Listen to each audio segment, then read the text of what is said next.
राधे राधे राधे। हाँ, जैसे दुर्योधन के आमंत्रण को ठुकरा कर भगवान विदुर जी के घर चले जाते हैं, सीधे सरल भक्त बनना पड़ता है भगवान को घर बुलाने के लिए। भगवान स्वतः ही आपके घर आते हैं।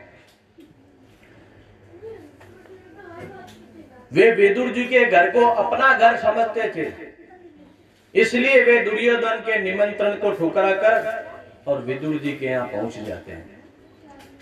वहीं विदुर जी जब बुलाए जाने पर धृतराष्ट्र के पास जाते हैं, तब उन्होंने उनको न्याय की, सत्य की, निष्पक्षता की बात समझाई और कहा कि तुम्हें अपने तथा तुम्हारे भाई पांडु के पुत्रों के साथ कभी भी विषमता का व्यवहार नहीं करना चाहिए। ये तुम्हारे घर में जो दुर्योधन रूपी कलयुग का अवतार हुआ है, यह वंश का नाश करने के लिए आया है। कई घरों में दुर्योधन होते हैं, हम लोग क्या करते हैं कि उसको बढ़ावा देते हैं। कैसे बढ़ावा देते हैं? कोई भी फंक्शन हमारे घर में होता है तो सबसे पहले उसका आओ भगत करते हैं कि इसको जाकर चाय दे दो, इसको जाकर नाश्ता दे दो, वरना ये पूरी घर की व्यवस्था बिगाड़ देगा। ये व्यवस्थाएं कर करके उसका हाव या उसकी हिम्मत हम लोगों ने बढ़ाई है।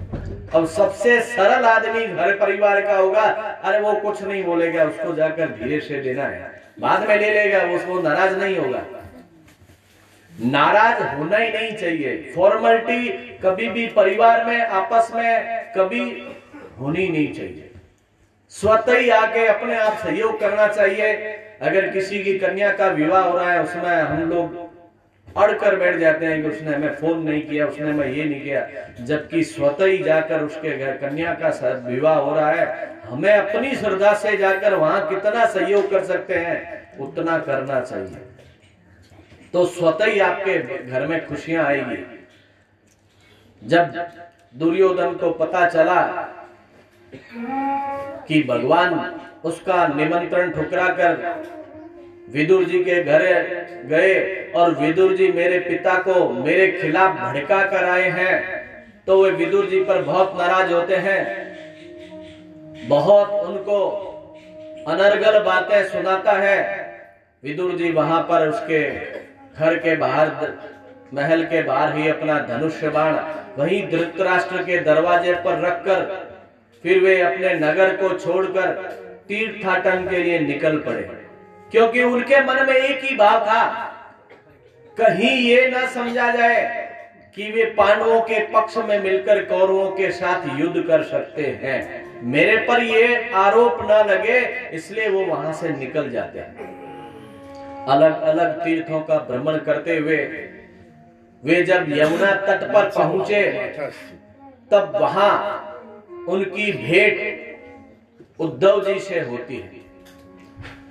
उनसे विदुर जी ने द्वारका का कुशल मंगल पूछा, क्योंकि उनको पता है कि उद्धव जी भगवान के निरंतर पास ही रहते हैं, इसलिए भगवान का कुशल मंगल उनसे पूछा। तब तक भगवान श्री कृष्ण अंतर्धान हो चुके थे, अब सिर्फ उद्धव जी ही बचे थे।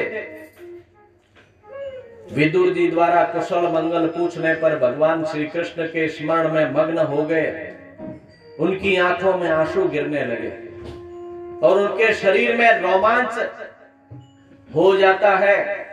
उद्धव जी को जब विदुर जी के द्वारा कृष्ण का स्मरण हुआ, तब वे भी उनके प्रेम भाव में निमग्न हो जाते हैं। थोड़ी देर बाद उद्धव जी जब होश में आते हैं, तब विदुर जी के प्रश्नों का उत्तर देने लग जाते हैं। वो कहते हैं कि भगवान की ऐसी माया है कि इस संसार में जो चीज ऊंची उठती है वह नीचे भी गिरती है। जितना ऊपर कोई चढ़ता है उतना ही नीचे गिरेगा। यहाँ का नियम है कि जो चीज इकट्ठी की जाती है वो बिखर जाती है। इतने दिनों से इकट्ठा किया ना, सब जो एक जगह रखा था, इतने दिन से अलमारियां भर के रखी हुई थी, अब धीरे धीरे सबको प्रसाद के रूप में दे रहे हैं, बिखर गई। इकट्ठी की पहले, अब वो बिखर गई। प्रसाद है, सबको देना है, बिखरना नहीं है। एक बताया मैंने कि पहले इकट्ठी की थी, अब वो धीरे धीरे सबके पास पहुंच रही है, तो इकट्ठी होनी है, अब वो बिखर गई। यही सब देखकर और श्री कृष्ण का उपदेश सुनकर मैं यहां आया हूं, उद्धव जी उनको कह रहे हैं। उसी मार्ग से चलकर मैं आगे बद्रीनाथ की यात्रा करूंगा और वहां भगवान की आराधना करके फिर जैसी भगवान की आज्ञा होगी वैसा करूंगा। इसके बाद में जब विदुर जी ने अनुरोध किया कि आप मुझे वह ज्ञान सुनाइए जो श्री कृष्ण ने आपको दिया था, तब उद्धव जी कहते हैं कि हे विदुर जी, भगवान श्री कृष्ण जब परम धाम गमन करते समय एकमात्र स्मरण अगर था तो वो विदुर के बारे में, वो आपका लगातार स्मरण कर रहे थे। जब विदुर जी को पता चला कि भगवान स्वयं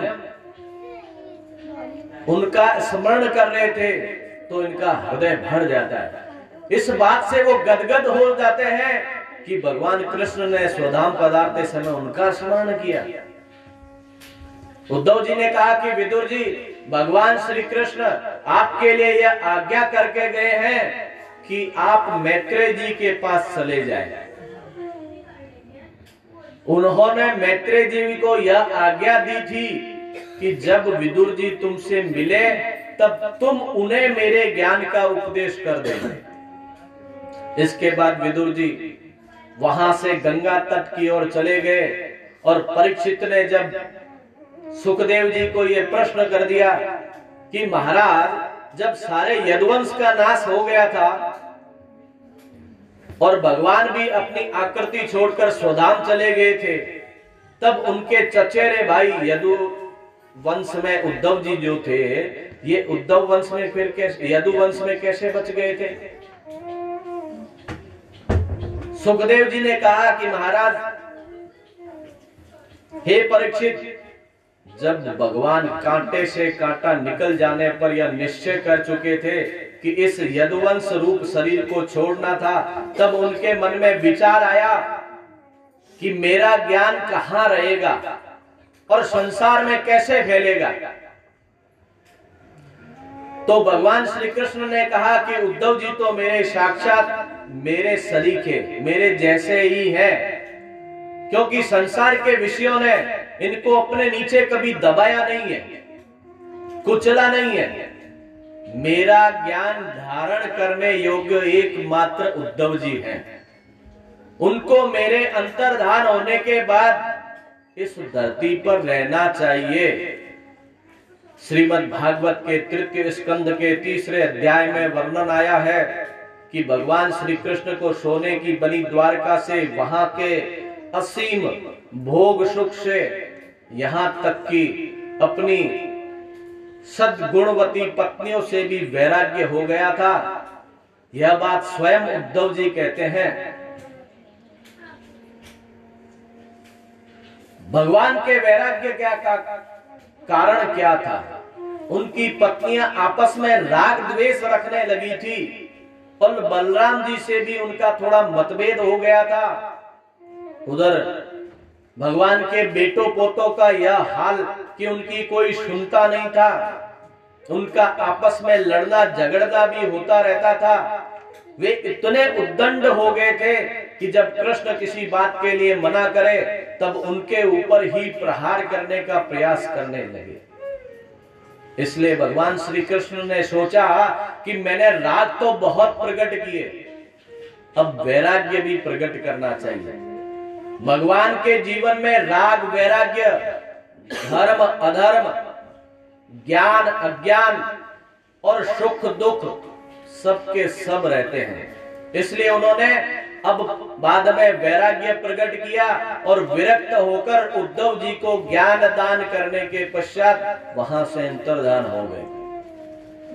सुखदेव जी कहते हैं कि हे राजन, जब विदुर जी उद्धव जी के पास से चलकर गंगा तट पर पहुंचे तब वहां पर मैत्रेय जी विद्यमान थे। विदुर जी ने मैत्रेय जी को पूछा कि महाराज, संसार के लोग सुख के लिए काम करते हैं, सुखाय कर्माणि करोति लोकः, सब चाहते हैं कि सुख मिले, लेकिन उस सुख का स्वरूप क्या है? इस प्रश्न पर भी विचार कीजिए कि आपको कहां कहां सुख चाहिए, कितना सुख चाहिए। सबका एक ही उत्तर होता है, सब जगह सुख चाहिए हमें। तो दुख क्यों चाहिए किसी को? यदि आपको सुख चाहिए तो जो सब हो उससे सुख चाहेगा, न वह सबसे मिलेगा। जो सब नहीं होगा उससे सुख चाहने पर सबसे सुख कैसे मिलेगा? जब मन में होगा कि ये होगा ही नहीं, उससे सुख चाहोगे। जिस चीज की परिकल्पना नहीं है, जबरदस्ती दूसरे से सुख की आशा करोगे तो आपको सुख मिलेगा कैसे? और यदि भागवत ये कहता है कि आप बिना परिश्रम किए सुख चाहते हैं, तो आपके घर में और हृदय में बैठा हुआ परमात्मा है, उससे सुख क्यों नहीं चाहते आप? सुख देने वाला तो वो है, सुख वास्तविक सुख तो वो है। यदि आप पराधीन नहीं है, स्वाधीन सुख चाहते हैं, तो जो स्वाधीन है उससे सुख की चाह कीजिए। आपके खुद के अधीन, स्वाधीन का मतलब खुद के अधीन, भगवान ही तो आपके अधीन है। वो एक ही ऐसा है, वो आपके अधीन तुरंत हो सकता है। आपकी भक्ति, आपका स्नेह ये निरंतर रहना चाहिए, तो स्वाभाविक है वो आपके अधीन रहेगा। कहने का मतलब है कि आप जो चाहते हैं कि आपको सब जगह पर, सब समय पर, सबसे बिना परिश्रम के, पराधीनता के, पराधीन रहित और जगमग जगमग मालूम पड़ता हुआ सुख आपको मिले, ऐसा सुख भगवान के सिवाय कहीं पर भी नहीं मिल सकता। ये सुख खाली परमात्मा ही दे सकता है। इसलिए विदुर जी ने कहा, मुनिवर मैत्रेय जी, दुनिया के लोग सुख के लिए तो काम करते हैं, लेकिन उनको मिलता है दुख। ना तो उन्हें सुख की प्राप्ति होती है और ना तो उनके दुख की निवृत्ति होती है। इसलिए आप कृपया करके हमें बताइए कि इसका कारण क्या है। मैंने आपको पहले ही बताया था कि भागवत में सारे सार छुपे हुए हैं आपके जीवन के, कैसे आपको जीवन पालन करना है, कैसे उसके नियम से चलना है। सारी चीजें अगर सही ढंग से कर लें, ना दुख होगा ना तकलीफ होगी आपको।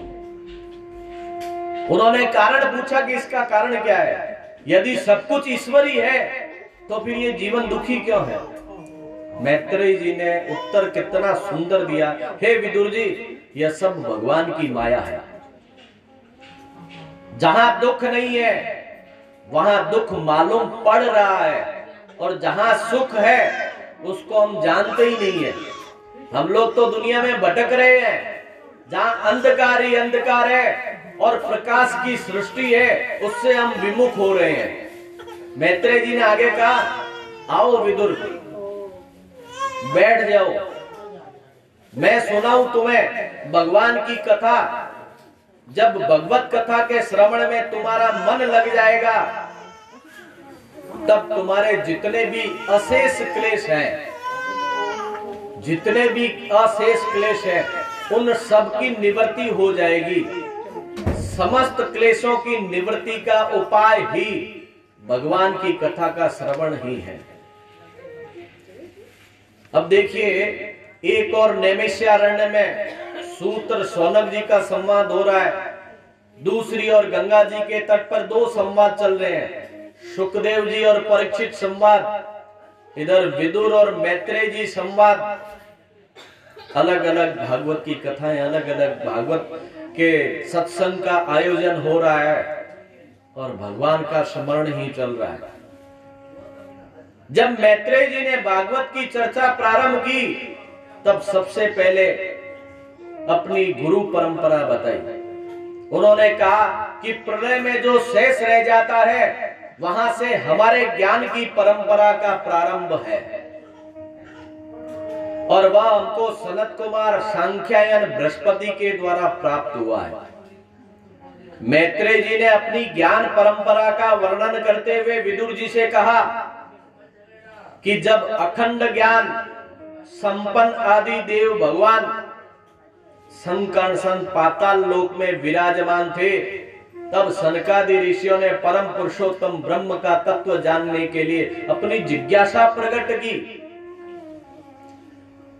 इस पर शेष भगवान ने कहा कि पहले यह संपूर्ण विश्वकारी कारण वारी में निमग्न था, फिर भगवान नारायण के नाभि कमल से ब्रह्मा जी की उत्पत्ति हुई। एक होता है ब्राह्म कल्प, दूसरा होता है पाद्म कल्प, और तीसरा होता है वाराह कल्प।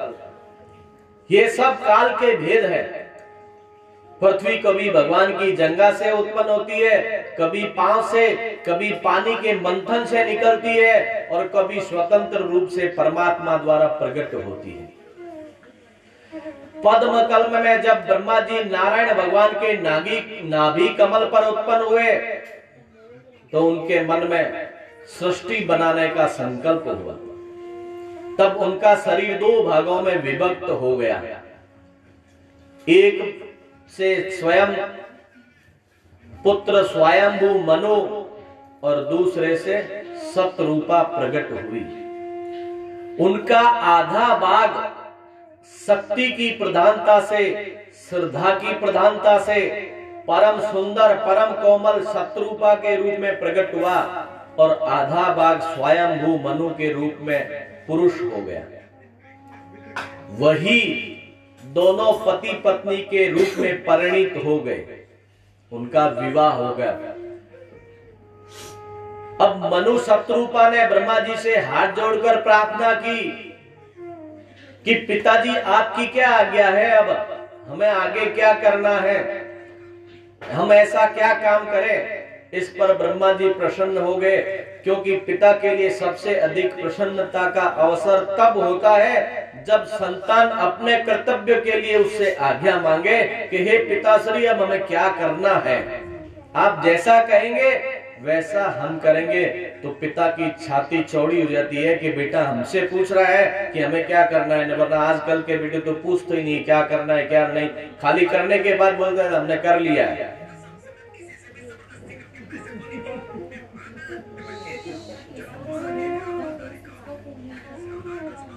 पिता के लिए एक बहुत बड़ी बात होती है कि जब बच्चे उनको कहे कि हम आपकी आज्ञा के अनुसार काम करेंगे, बोलिए हम आपकी क्या सेवा करें। ब्रह्मा जी ने प्रसन्न होकर कहा कि तुम लोग सृष्टि को बढ़ाओ। मनु ने कहा पिताजी सृष्टि तो बढ़ाएंगे, परंतु उसके रहने के लिए स्थान तो चाहिए, जगह तो चाहिए हमें। ब्रह्मा जी ने मनु की बात का समर्थन किया और वे सृष्टि के आधार की उत्पत्ति का विचार करने लगे। आगे वर्णन करते हुए बताते हैं कि पृथ्वी की उत्पत्ति कैसे हुई। उपनिषद जितने भी हैं उनमें जल से पृथ्वी की उत्पत्ति का वर्णन है। इस तरह पृथ्वी जल से भी उत्पन्न होती है और साक्षात परमात्मा से भी प्रकट होती है। लेकिन यहां जो स्वतंत्र रूप से उत्पन्न पृथ्वी जल में दबी हुई थी, उसको प्रकट करने के लिए ब्रह्मा जी ने विचार किया। उन्होंने सोचा कि वह धारणी शक्ति कहां है। धारणी शक्ति का मतलब उसको धारण कौन करेगा, ये रहेगी कहां, वो शक्ति भी होनी चाहिए। पृथ्वी को धारणी शक्ति और जल को आप्यायनी शक्ति, अग्नि को तेजस्वनी शक्ति और वायु को गतिमती शक्ति और आकाश को व्यापनी शक्ति बोलते हैं। ये सब आत्मदेव की शक्तियां हैं। इसलिए कहते हैं कि विश्व वहां से प्रकट होता है जहां आत्मदेव का मैं है। जब ब्रह्मा जी के मन में यह चिंता हुई कि वह धारणी शक्ति पृथ्वी कैसे प्रकट हो, और तब उन्होंने पृथ्वी भगवान का ध्यान किया। उस समय उनकी नासिका से एक नन्हा सा वराह प्रकट हुआ। वराह माने समझते हैं? वराह किसको कहते हैं? फोटो देखा हुआ नहीं है कभी वराह का? शुअर का दो निकले हुए पृथ्वी लगी हुई कई फोटो आपने देखा होगा भगवान का। वराह अवतार, उसको वराह मतलब शुकर, शुअर। पृथ्वी के प्रति वराह का कितना प्रेम होता है, उसके दर्शन आप, चूंकि हम लोग बड़े शहरों में रहते हैं तो यहाँ पता ही नहीं चलता है, और छोटे शहरों में या छोटी जगहों पर जाइए तो उस वराह को देख लीजिए। जितनी पृथ्वी की सारी गंदी की अवस्था होती है वो वराह की भोग्य होती है। वराह पृथ्वी में लोटपोट करता है, पानी में अंदर उछाल उछाल कर उसको जमीन को साफ कर देता है, जमीन बाहर दिखने लग जाती है और पानी वहां से सब हट जाता है। सबके भरण पोष्य योग्य वस्तुओं को उत्पन्न करना ही यज्ञ है। जब ब्रह्मा जी की नाक से ईश्वर की अधिदेव शक्ति के वराह के रूप में प्रकट हुई, वह थोड़े ही समय में बढ़कर समुद्र में जा घुसी। वहां जब उसने अपने बालों को फहराया जोर से, तब समुद्र में ऐसी लहरें उठी कि उसमें स्नान करके जितने भी ऊर्ध्वलोक के ऋषि थे वे पवित्र हो गए। ब्रह्मा जी ने वराह भगवान की स्तुति की। वराह भगवान वहां सीधे पहुंच जाते हैं जहां पर पृथ्वी डूबी हुई थी, लीन थी। वहां भगवान ने वहां से पृथ्वी को निकाला और अपने मुंह पर रख लिया। मैंने बताया ना, उनके दांत रखे ऊपर, मुंह करके रखा हुआ ऊपर, एक ग्लोबल जैसे पृथ्वी जैसे फोटो देखा होगा आपने। भगवान ने पृथ्वी को वहां से निकाला और मुंह पर रख लिया।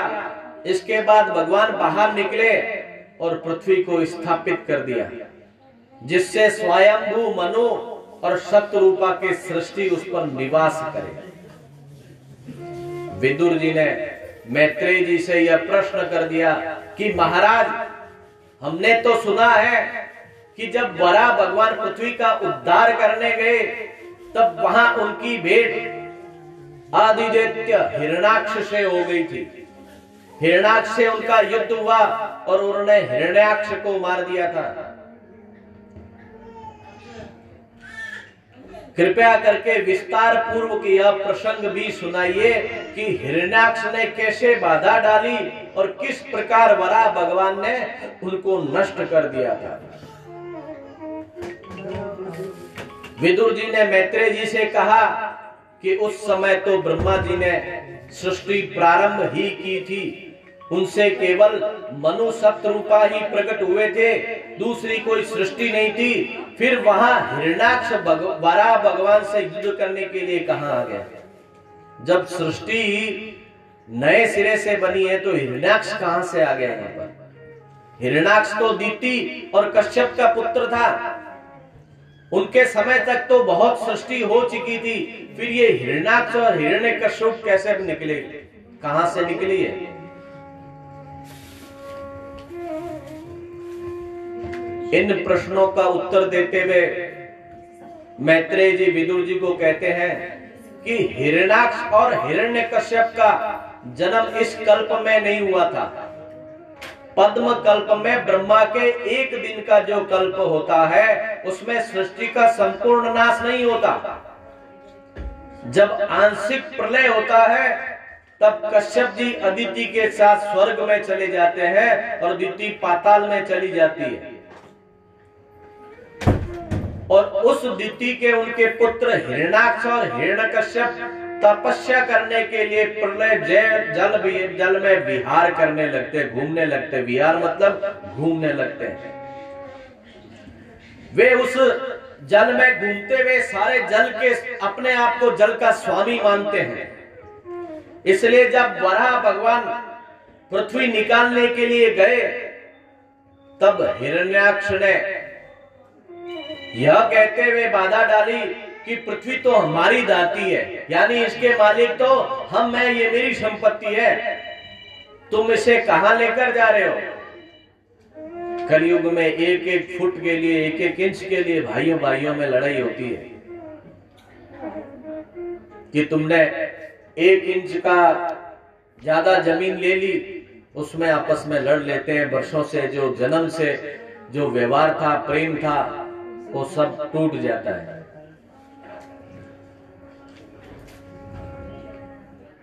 हिरण्याक्ष और हिरण्यकश्यप को इतना ऐश्वर्य, इतना वैभव कहां से प्राप्त हुआ था? विदुर जी प्रश्न कर रहे हैं मैत्रेय जी से। यह भी भगवान की एक लीला है। मैत्रेय जी कहते हैं कि यह भी भगवान की एक लीला है। हिरण्याक्ष और हिरण्यकश्यप सनत कुमार आदि ऋषियों के शाप द्वारा वैकुंठ लोक से गिराए गए हैं। सनत कुमार आदि स्वतः सिद्ध ज्ञानवान होते हैं।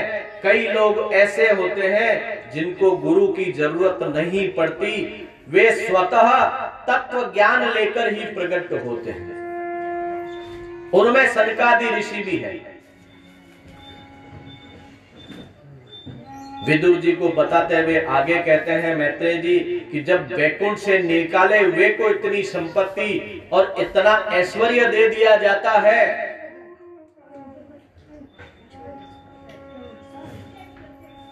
तब तो वैकुंठ में रहते हैं जो लोग, उनके पास कितना ऐश्वर्य, कितना वैभव, कितना भोग, कितना सुख रहता होगा।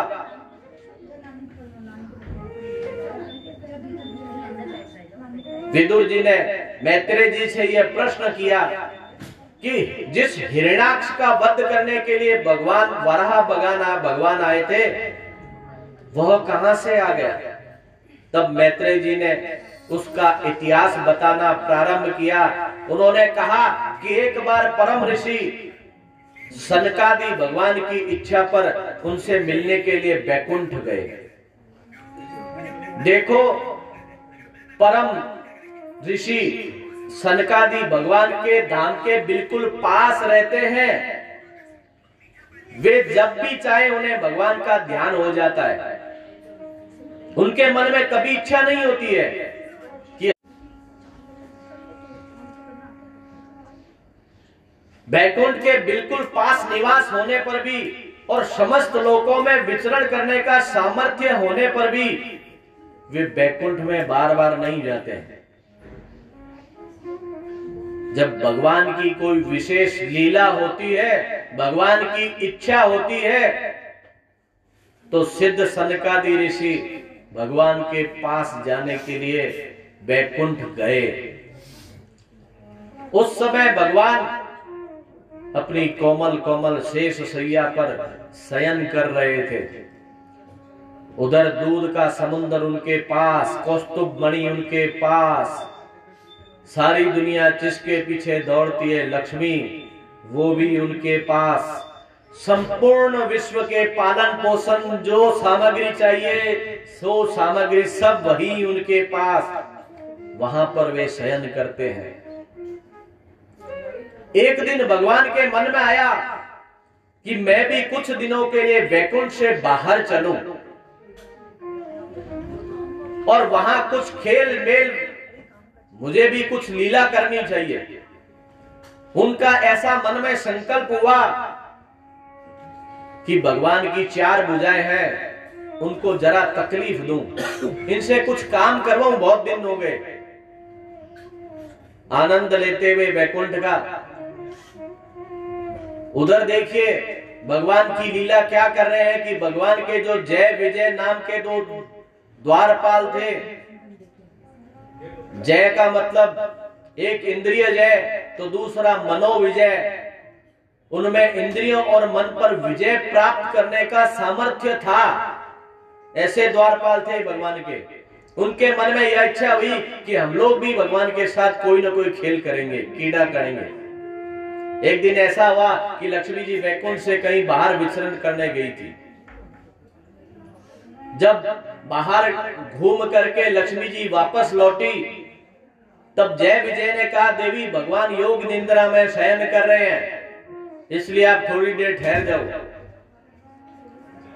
अब तो भाई जब मालकिन को खुद को ही बोल दिया जाए कि बाहर ठहर जाओ, मालिक अंदर पे आनंद ले रहे हैं, योग निद्रा में सो रहे हैं, अपना जीवन का सुख ले रहे हैं, इनको सोने दीजिए, तो नाराज होनी है। लक्ष्मी जी भी उन पर नाराज हो गई, बोली मैं तो इस घर की मालकिन हूं, स्वामिन हूं, और ये दोनों मेरे पार्षद होकर, नौकर होकर मुझे रोक रहे हैं, ये तो मेरा सरासर अपमान है। उन्होंने नारायण के पास तुरंत हरि कमान के पास पहुंची और वहां पर पहुंचकर बोली मुझे रोक रहे हैं, ये आपके पार्षद बहुत बुरे हैं, ये मुझको भीतर आने से रोक रहे हैं।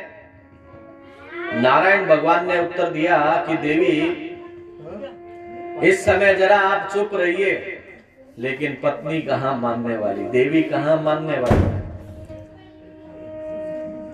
क्योंकि केवल आपकी शिकायत पर अपने इन नित्य मुक्त सेवकों को यहां से निकाल देना अच्छा नहीं रहेगा। इस कलयुग में फिर नौकर भी तो नहीं मिलेंगे, घर की औरत मिनट में बोल दे, घर के देवते आदमी को यार आदमी मिलेंगे, तुम तो दिन भर नौकर से काम लेती रही, बाद में निकल जाएंगे तो करेंगे क्या, घर कैसे चलेंगे, घर में व्यवस्था कैसे करेंगे, लोग मुझे स्त्री का गुलाम समझेंगे कि एक स्त्री ने कह दिया और तुरंत अपने दोनों द्वारपालों को निकाल दिया, मेरी बदनामी हो जाएगी। ध्यान कर भाई, तुम इस बात को विचार कर ले। इसके बाद लक्ष्मी जी तो शांत हो गई, थोड़ी देर समझ गई। लक्ष्मी इसीलिए बोलते हैं कि घर में लक्ष्मी होनी चाहिए। लक्ष्मी कभी भी अशांत नहीं होती। लक्ष्मी, धन को लक्ष्मी नहीं कहते हम लोग, हमने इसकी परिभाषा है धन को लक्ष्मी बना लिया। मैं आपको वास्तविक बताता हूं ये बात, मैं बहुत बड़े बड़े घर में गया हूं, बहुत बड़े बड़े घर, मतलब उद्योगपति बड़े बड़े हिंदुस्तान के बहुत है। मैं उनके घर में गया, उनके घर की एक भी लक्ष्मी बोलती नहीं है, बहुत ज्यादा। जिनके घर में जाते हैं उनकी पत्नियां हैं, बड़े सेठ बाबू हैं, उनकी पत्नियां, हमने धर्म पत्नियां को देखा है, उनको मैंने कभी मुंह से जोर से आवाज निकालते हुए नहीं देखा। वे होती है लक्ष्मियों का स्वरूप। वास्तव में क्लेश होता है वहां पर लक्ष्मी चली जाती है, जहां दरिद्रता होती है वहां लक्ष्मी चली जाती है। मैला कुचेला वस्त्र इधर उधर पड़े हैं, जगह जगह वस्तुएं बिखरी हुई है, इसलिए घर साफ सुथरा और छोटी छोटी बात में क्लेश, लक्ष्मी वहां टिकती नहीं है। अगर उसको टिकाना है तो लक्ष्मी को शांत रहना पड़ेगा। समझ में आया? शांत रहने से घर में लक्ष्मी बरकत करती है, वृद्धि करती है। बरकत उर्दू शब्द है, वृद्धि करती है। समझा दिया जब विष्णु भगवान ने कहा भाई अभी शांत रख, तुम समय आएगा तब अपने आप कोई न कोई लीला जरूर होगी, तुम अपने पर तो टीका लगा मत और मेरे और टीका लगाए, मेरी बदनामी होगी। लक्ष्मी जी भी ऐसी थी कि जैसी भगवान की राय वैसी उनकी राय। अब कुछ ही समय बाद देखिए लीला भगवान की, देखिए सनत कुमार आदि जो ऋषि थे वो भी वहीं पर पहुंच जाते हैं। जय विजय ने यही गलती जो लक्ष्मी के साथ की थी, वही गलती उन सनत कुमार आदि ऋषियों के साथ की। उनको भी रोक दिया, जाना नहीं है आपको भगवान के पास। लेकिन उस समय भगवान की प्रेरणा से, देखिए भगवान की लीला बिना कोई काम नहीं होता है। भागवत ये कहता है कि मनुष्य जीवन में आदमी अपने आप में ये वहम करता है कि ये कार्य मैं कर रहा हूं, ये कार्य मैं कर रहा हूं, कभी वो नहीं करता है, वो अपनी मर्जी से सब काम करवाता है। अच्छा बुरा हो रहा है तो भगवान को बोल दीजिए कि भाई बुरा क्या हो रहा है, अच्छा किया तो आपने किया है। रोज याद करिए, सवेरे उठते समय भगवान से घर से आज्ञा मांगकर निकलिए, हाथ जोड़कर उनको निकलिए, भगवान को बोलिए कि मैं अब घर से बाहर जा रहा हूं, परिवार के पालन पोषण के लिए, मुझे व्यापार नौकरी कहीं पर भी जाना है तो मैं जा रहा हूं, कृपया मेरा ध्यान रखिएगा। और जब दिन भर आदमी कमाकर घर में आए, खाना भी बिना खा ले, सोने के लिए जाए तो भगवान को धन्यवाद देना चाहिए। मंदिर में जाकर देने की जरूरत नहीं है, अपने बिस्तर पर ही बैठे हैं, अपने गद्दे पर भी बैठे हैं, भगवान को धन्यवाद जरूर देना चाहिए। धन्यवाद किस लिए दे? क्योंकि आज का दिन आपने इतना सुंदर मेरा निकाल दिया, इसलिए धन्यवाद देना चाहिए। अब बोलते हैं भगवान को धन्यवाद क्यों दे? कल इन्होंने एक प्रश्न किया था कैमरामैन ने कि क्या भगवान को पता नहीं है कि हमें क्या चीज चाहिए क्या नहीं चाहिए? हम मांगते रहते हैं, क्यों मांगे? मांगते रहते हैं वो दूसरी चीज है। हम अब घर के सदस्यों से मांगे, उसमें 100 तरह की बातें होती है, देगा नहीं देगा, लेकिन भगवान से क्यों नहीं मांगेंगे? जब भगवान ने हमें यहाँ पर भेजा ही है पालन पोषण करने के लिए, उसकी जरूरतें हमें पूरी करनी है, तो किसी के आगे गिड़गिड़ा नहीं है अगर, तो भगवान के आगे गिड़गिड़ा, उसको प्रेम से बोल दीजिए, गिड़गिड़ाने की जरूरत नहीं पड़ेगी कि ये आप जाने और आपका काम जाने। मेरे कहने से आप 1 महीना करके देख लीजिए, आपके अंदर कितना भी घमंड होगा उसको किनारे रख दीजिए, आपको कितना ही गुस्सा आता होगा रख दीजिए उसको, और प्रेम से भगवान के ऊपर छोड़ कर दीजिए। आपके उस काम में अगर बाधा समाप्त ना हो जाए तो मुझे बता दीजिएगा, क्योंकि जब उस काम का भार आपने भगवान को ही सौंप दिया कि आप जाने और आपका काम जाने, तो स्वाभाविक है वहां से आपकी ड्यूटी खत्म और वहां से भगवान की ड्यूटी शुरू।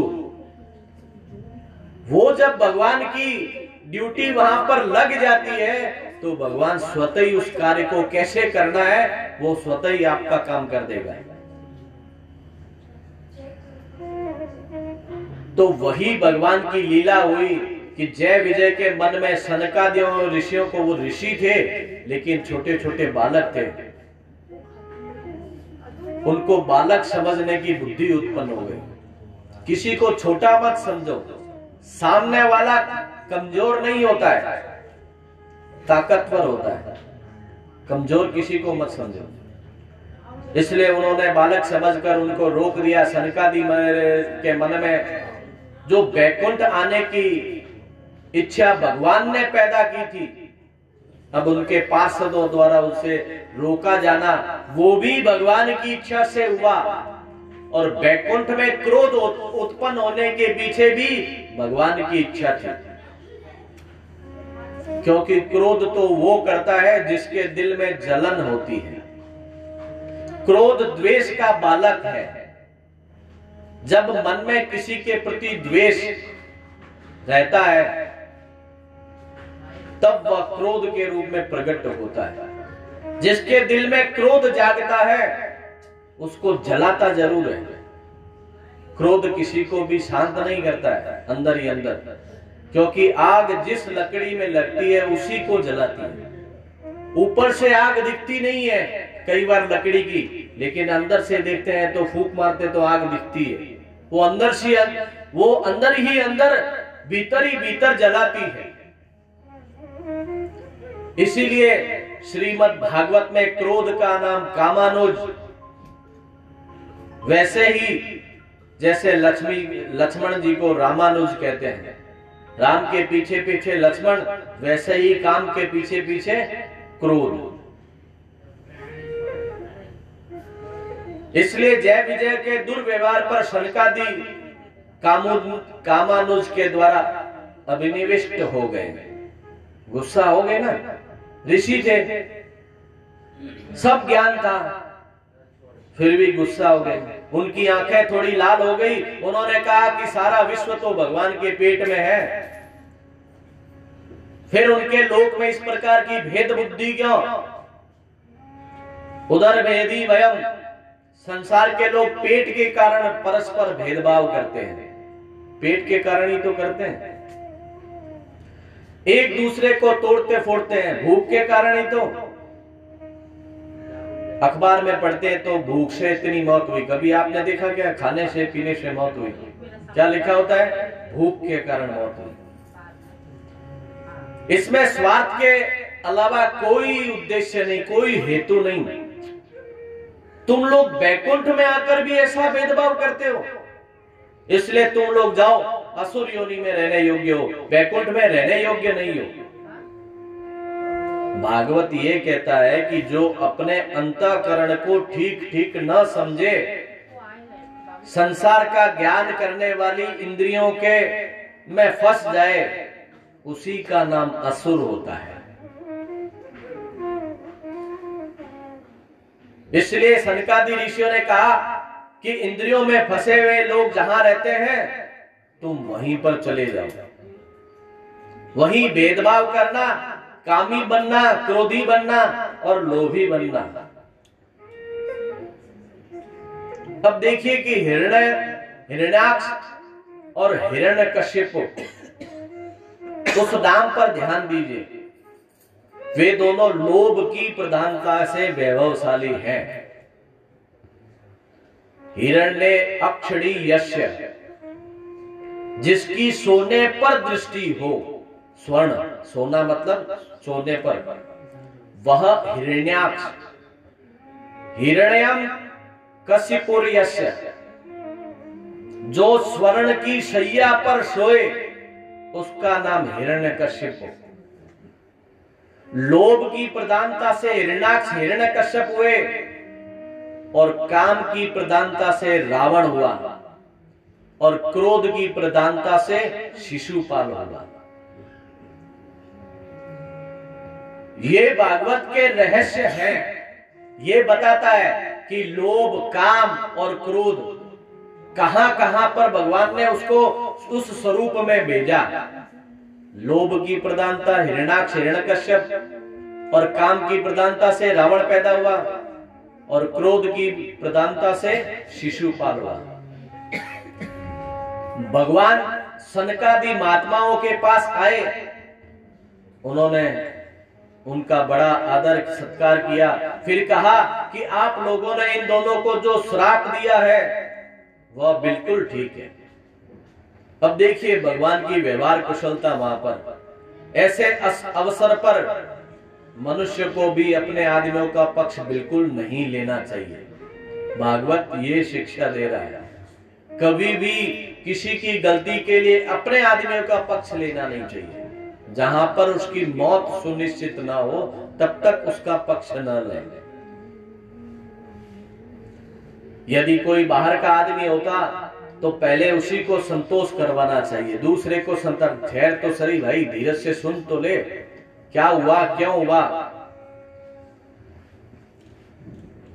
नारायण भगवान ने कहा कि ये हमारे पार्षद होकर भी हमारा मत नहीं जानते, इसके विपरीत महात्माओं का अनादर करते हैं, इसलिए इन्हें आप लोगों द्वारा जो श्राप मिला है वो एकदम उचित है। यदि मेरे हाथ भी, भगवान देखिए क्या कह रहे हैं, भगवान ये कह रहे हैं कि यदि मेरे हाथ भी आप लोगों के विरुद्ध कोई भी आचरण कार्य करे तो मैं इनको काट कर फेंक सकता हूं। फिर इन पार्षदों में रखा ही क्या है। अब ये आप दोनों के श्रापवश ये मृत्यु लोक में जाए और वहां आपके दिए हुए श्राप को भोग कर बैकुंठ में लौट आए। लेकिन मेरा भी एक नियम है कि अगर मेरे सेवक द्वारा कोई अपराध हो जाए तो उसको मैं अपने द्वारा किया गया अपराध मानता हूं। इसलिए ये असुर भाव में पैदा होकर मृत्यु लोक में 3 बार जाएंगे और मैं इनका उद्धार करने के लिए 4 बार मृत्यु लोक में जाऊंगा। हिरण्याक्ष के लिए वराह के रूप में और हिरण्यकश्यप के लिए नरसिंह बनकर, रावण के लिए राम बनकर और शिशुपाल के लिए कृष्ण बनकर मैं 4 बार धरती पर अवतरित होऊंगा और इनका उद्धार करके इनको जल्दी से जल्दी अपने धाम पर वापस ले आऊंगा। हिरण्याक्ष हिरण्यकश्यप को जन्म देने वाली ही कश्यप दीति की जो कथा है वो बहुत ही शिक्षाप्रद है। कश्यप को कश्यप क्यों कहते हैं? यतः पश्यति पश्यत एव कश्यपो भवति। जो देवता और दैत्य सबको एक दृष्टि से देखता है, दिति अदिति दोनों एक, जिसकी एक सरीखी पत्नियां, उसका नाम है कश्यप। उसका अर्थ होता है, दिति शब्द का अर्थ होता है दिन क्षय, दो अवखंडने धातु से बनता है। उसका अर्थ होता है टुकड़े टुकड़े करने वाला। जो भेदभाव उत्पन्न करे उसको कहते हैं दिति, और जो मेल मिलाप पैदा करे उसको कहते हैं अदिति। अब ये दोनों कश्यप भगवान की पत्नियां भारियां हैं। एक दिन की बात है कि कश्यप जी महाराज सायंकाल समाधि में बैठे हुए थे। उस समय दिति के हृदय में काम जाग उठता है, काम का उदय होता है। उन्होंने कश्यप जी से पास जाकर निर्लज्जता पूर्वक प्रार्थना की कि आप मेरे साथ सहवास कीजिए। शास्त्रों में स्त्रियों की ऐसी भावना की बड़ी निंदा की गई है। दिति की प्रार्थना सुनकर कश्यप जी ने कहा थोड़ी देर ठहर जाओ, इस समय 5 कारण बाधक है। ये जो समय तुम आई हो अपना निवेदन किया है, इस समय 5 कारण ऐसे हैं जो ये कार्य नहीं करना चाहिए। एक तो मैं संध्या वंदन के लिए बैठा हूं, भगवान का ध्यान कर रहा हूं। दूसरे सूर्यास्त के समय स्त्री पुरुष का सहवास वर्जित है। तीसरे इस समय रुद्र भगवान अपने अनुचरों के साथ विचरण करते हैं। सिंजा पड़े बोला नहीं, कोई बात मत करो, भगवान शिव जा रहा उसे। चौथे, तुम्हारे मन में इस समय काम वासना की प्रबलता है। और 5वीं बात यह है कि मैं मना कर रहा हूं, इसलिए ऐसी अवस्था में तुमको सहवास करना कदापि उचित नहीं है, पूर्णतया गलत है। इस समय भगवान शिव भी बैल पर सवार होकर घूमते हैं। वो सबको 3 नेत्रों से देखते हैं। बोले संध्या काल में 4 कार्य कभी भी नहीं करना चाहिए। संध्या काल होता है जिस समय 2 काल जुड़ते हैं, सवेरा रात और ब्राह्म मुहूर्त बोलते हैं ना, दिन, वो दिन और मध्याह्न और सायं, ये 3 काल ऐसे हैं वहां पर कभी भी ये 4 कार्य नहीं करने चाहिए। एक तो भोजन, हम तो दिन भर चलाते रहते हैं। ये 2, एक तो भोजन, 2 मैथुन सहवास, 3 निद्रा, नींद नहीं लेनी चाहिए, और 4 स्वाध्याय कभी उसमें पढ़े भी नहीं। आहारे जायते व्याधि, अगर खाएंगे तो व्याधि उत्पन्न होगी। गर्भे दुष्टश्च मैथुने, अगर आपने उस समय मैथुन कर लिया तो आपके यहां दुष्ट पैदा होगा।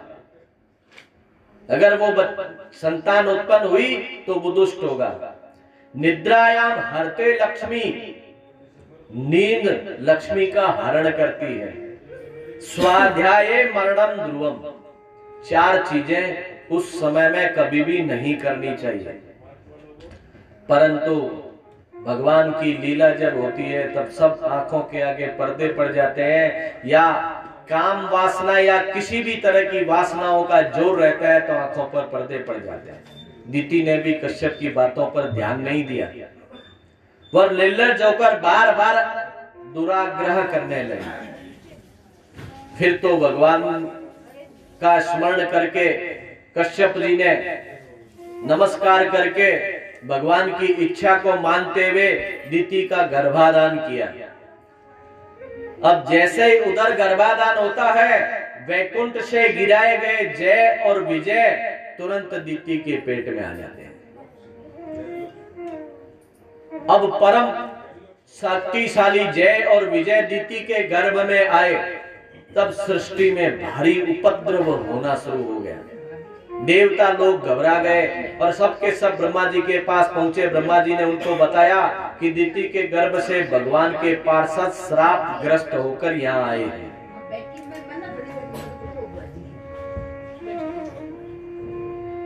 भगवान कहते हैं कि देवताओं, जो संसार की सृष्टि स्थिति प्रलय का कारण है वह सब कुछ देख रहा है, इसलिए तुम लोग घबराओ मत।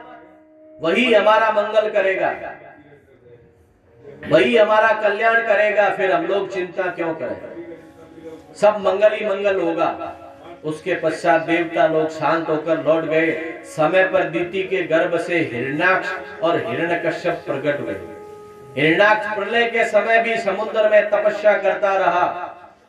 जब दूसरे वराह कल्प में उसको मालूम हुआ कि भगवान पृथ्वी को लेने आ रहे हैं, तब उसने भगवान से जानबूझकर छेड़खानी की।